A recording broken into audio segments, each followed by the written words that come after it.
Welcome back to the county seat. We are talking about transportation planning, and the crystal ball is out on the middle of the table for our discussion.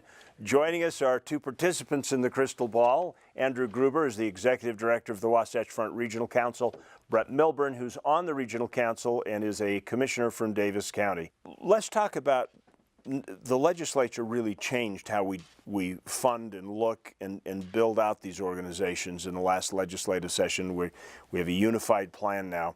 How is that changing traffic planning? Yeah, it's a good question. This is a topic that impacts every Utahn, transportation, how we get around. And it's clear as you talk to folks from other regions in the country, just how good things are here in Utah. You know, we have a really strong economy, low unemployment, and our transportation system, for the most part, is working really, really well.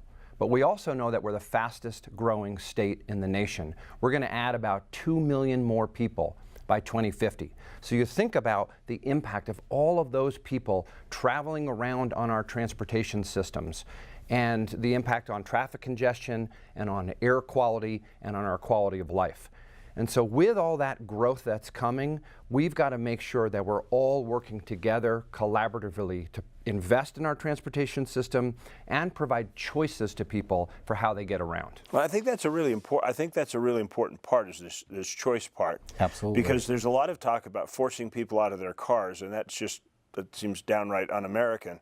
But if you can make it appealing enough to get out of your car and find a different way to get to work, and it's reliable enough, I think people would voluntarily migrate without necessarily being forced to sell their car and walk everywhere. I think it actually goes beyond just, getting somebody out of their car for getting out of your car's sake. There's so many other aspects that come into play when we're talking transportation planning. It's beyond just the roadway or the trailway or the transit line. It delves into our economic development, or the infrastructure that's put in place helps drive the direction of economic development. And then it goes even beyond that into quality of life, in particular housing, and where people are living and how people want to live anymore is a driving factor in the conversation. Do you think that as congestion grows, and not all of this growth is going to come to the Wasatch Front that we're anticipating, and I guess it should be pointed that people think of transportation, they usually just think of the Wasatch Front, the I-15 corridor, and all the traffic reports. And you talk to a guy from Garfield and he's afraid of Salt Lake County. But it really is more than that, because traffic congestion is already existing in other parts of the state. How many MOS groups do we have? So the Metropolitan Planning Organizations, the MPOs, there are 4 of them in Utah. So there's the Wasatch Front Regional Council, and that's in Salt Lake County, Davis, Weyburn, Box Elder. There's the Mountain Land Association of Governments in Utah County, and then there's the Cache Valley MPO and the Dixie Area MPO down in St. George. And so in those areas where there's more population that's concentrated, you've got these organizations that bring together mainly the local elected officials, the county officials and the mayors, to work in conjunction with UDOT and then the transit agencies to figure out what are the most important plans and investments to be made. And as Commissioner Millburn said, we do that and coordinate transportation with where are people going to live, where's the housing growth occurring, where are the jobs springing up, and can we coordinate all of those things together to be as efficient as possible. But as you noted, it's certainly not only an urban issue. There are huge transportation needs in all areas of our state. There may not be as much transit service in the rural areas of the state, but people are typically traveling longer distances. And one of the things that we know all across the state is that we have to be investing to keep our road systems and our transit and trail systems in good shape so that they're safe. State of good repair. Yeah, that's right. Utah has done a good job of staying ahead of this curve, of investing in our transportation systems. But particularly at the local level, there's challenges for cities and counties to keep up. And so this is a conversation that has to keep happening. How do you divide the money? Because to the guys in San Juan County, staying on top of that road or getting that northwest corridor taken care of in Washington County, those to those people are going to be as important or more important than the big pressure in Utah County and Salt Lake County. So how does a little guy make sure that his interests are protected when you're prioritizing? Well, I think that's a big challenge, but there are formulas that are put into place on the different revenue streams that are being tapped, particularly the gas tax, and there's a split between what comes to the state and then what goes to the locals, and there's a formula by which that is distributed, and that's being looked at and modified when necessary. There's also a process by application for these funds and certain criteria that needs to be met to fund a project. And I think even more importantly anymore is the willingness and the capacity of even the local level to participate in some of these projects to really move them forward. And that's why things such as Proposition 1 play a vital role in those opportunities to generate some funds that stay locally. You know, another area that we need to keep looking at is public-private partnerships. How can the private sector be involved in investing in our transportation system? And like Commissioner Millburn noted a little bit ago, if we invest in our infrastructure, that helps the economy to function. So if a business is going to be looking at where do they locate? You know, we do a great job bringing businesses in from out of state. Well, they think, how can I locate somewhere where I'm going to have good access to customers, where I'm going to have good access to workers? Well, if we have good transportation systems, that helps the economy thrive and helps businesses thrive. Well, so then there's an incentive for the private sector to be involved in helping to make sure that our transportation system functions well. This is, I think, an area that we're going to be looking at more and more as time goes on. As you go through this planning process, you do these nice plans and you think, okay, well, people are going to grow here, and then they don't. Then what do you do? I mean, has that happened? Have you guys witnessed that in your time? I think that's happened, and I think maybe something to consider as a plan is only as good as how it's implemented.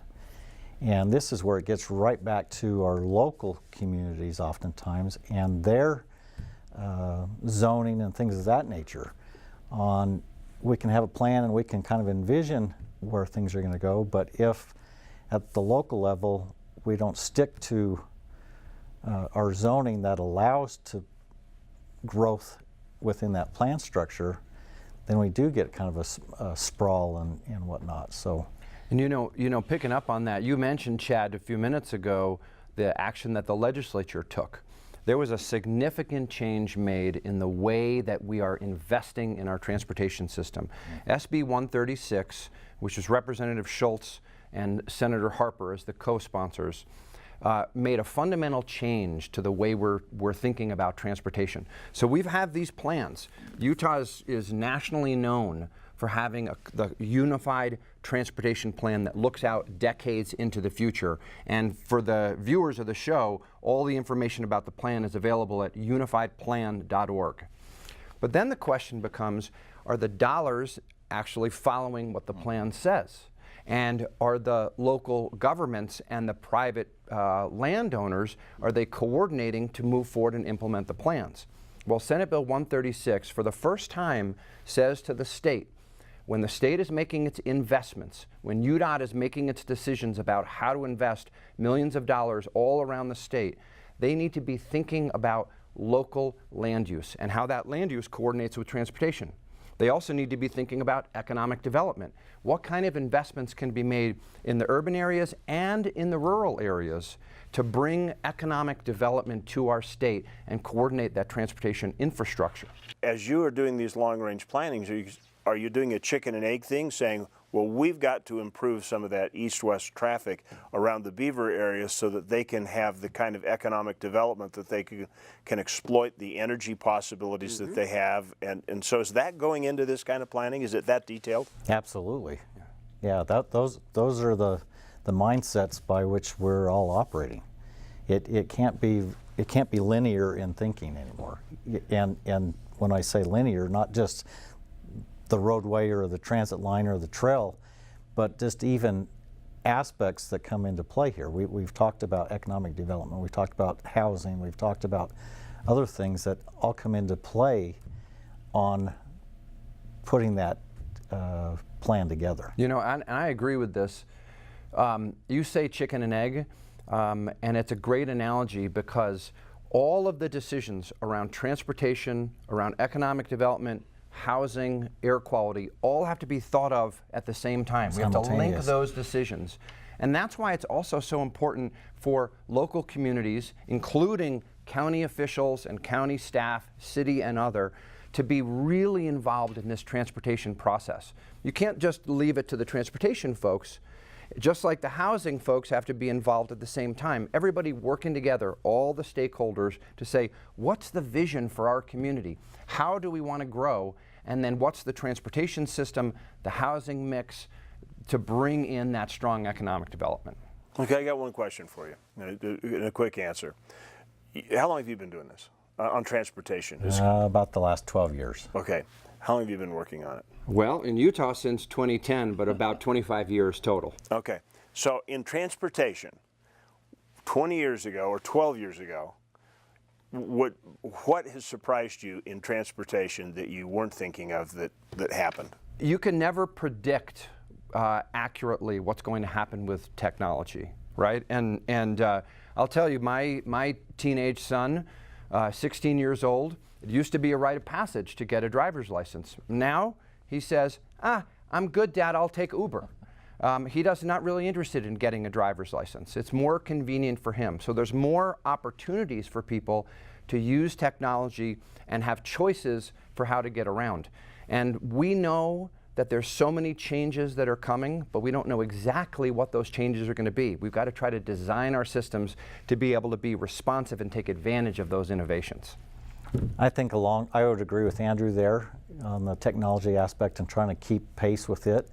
But I think the other thing that has maybe surprised me somewhat is just how fast our population has grown and the interest in being in Utah and our own internal growth. It's like on hyperspeed. Yeah, it is. It's at least a 50% growth rate over what we currently have, which is already high. Gentlemen, thank you for taking the time. I hope this opens the window. When we come back to the county seat, we are going to take a look at short-term planning and find out how you participate in it on a daily basis and how they get all that information for those radio broadcasts. We'll be right back on the county seat. Thank you.